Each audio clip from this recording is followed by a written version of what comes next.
Hey everyone, welcome to the 2025 Shanghai Motor Show. I'm here with BMW to see a lot of their new cars. But there is one that's quite interesting because it's a 2 Series and it's as long as the E23 7 Series. Which car is that? Let's go take a look. So this is the BMW 2 Series Grand Coupe long wheelbase. It's made in China, it is for China, and it's not available in other markets like Europe and the US. But what makes this car different? First off, as I said, it is as long as the E23 7 Series. The platform is about 4.3 inches longer than the regular 2 Series Grand Coupe that we get in the US. But there are also some other differences that we're going to point out inside the car as well. First off, let's kind of take a look at the side view so you can see the length of the car.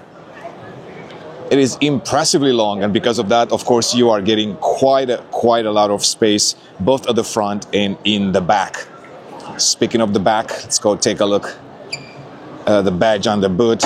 As you can see, you have the Chinese badge right there on the left side, and then you have this M235L badge.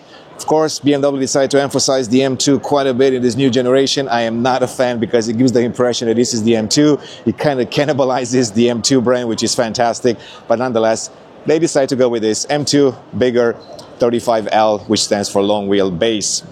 Other than that, the car, it's identical from the back. You can see you got the quad pipes, another interesting design decision on the M Performance model these days because the quad pipes were once reserved for full-fledged M cars. Because it's an M235L, gets this nice trunk spoiler to emphasize the sportiness of the model compared to the other base models of the 2 Series Grand Coupe. You can also see the fairly large quad pipes right there. And then you have this quirky design language in the back with these taillights. They're pointing downwards. Once again, this duality that you're going to see at the front as well, but now in the back. I guess the idea is to mimic whatever the X2 brought to the market. Let's see the front one more time. Of course, it's got M Performance wheels with these red calipers, so upgraded brakes. And then this is the light design that I mentioned, the duality that you see it right there. It's got a little bit of a shark nose. We've talked about this in the past, so that hasn't really changed. And then you have this dreaded piano black, which I'm not a fan of. I mean, it looks cool when new, but it scratches quite easily. And then you have this M Performance grille, which is specific to the M235. Then, of course, the more aggressive front end right there with these large air openings. It doesn't have a 6-cylinder. It has the B48 2.0 turbo. It makes about 312 horsepower in the US, 296 in Europe. Paired with a 7-speed DCT, it actually hits 62 miles per hour in 5 seconds flat. If you get a Euro spec, that's about 1/10 of a second slower. Now let's go take a look inside. So here is the legroom in the back, as you can see, quite substantial. It's a really long wheelbase.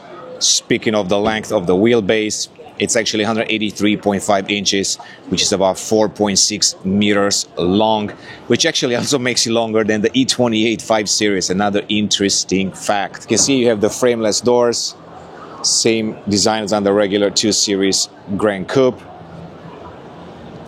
But of course, the doors are a little bit longer to match the wheelbase growth. BMW also says that they have redesigned the rear bench.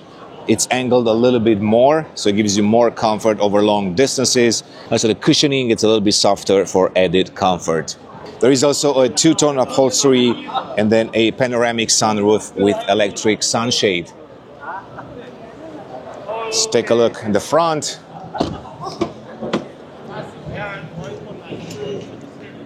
You can see the ambient light on the dashboard with these interesting patterns. We've seen this on the regular model as well. Then you have this M stitching on the dashboard specific to the M235. Of course, you have iDrive 9 with China-specific UI UX. And then the center console cleaned up. It doesn't have the traditional gear shifter, which I do miss. And it does not have the iDrive controller. I've talked about this quite a bit. M Sport steering wheel with a 12 o'clock red marker. It's becoming a staple right now in BMW lineups, especially for the M Performance models.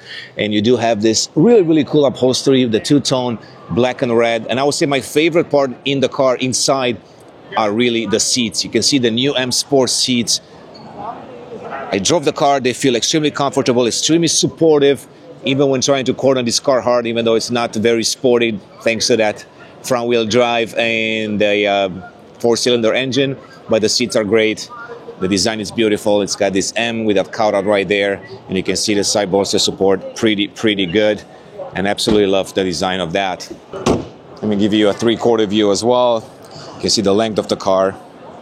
So once again, this is the BMW 2 Series Grand Coupe. It is only available in China for now. I'm not sure if it's going to go to other markets like India, for example, but for now, this is for sure a car designed for China, because a lot of the Chinese customers, they have a driver, so they prefer these long wheelbase cars because they can hire a driver and be a lot more comfortable over long distances. We're going to cover some other long wheelbase cars from Shanghai, including the new X3.